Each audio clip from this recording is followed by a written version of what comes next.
Good news mula sa Department of Agriculture. Bird flu-free na ang Sultan Kudarat.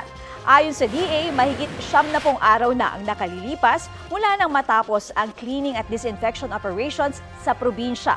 Wala na ring naitatalang kaso ng bird flu sa lugar. Dahil dyan, pinapayagan na ang pagpasok at paglabas ng manok, itik at iba pang poultry products sa probinsya.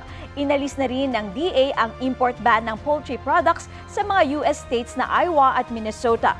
Batay sa ulat ng mga otoridad sa Amerika, wala na ring naitatalang kaso ng bird flu sa mga nasabing estado mula January 10.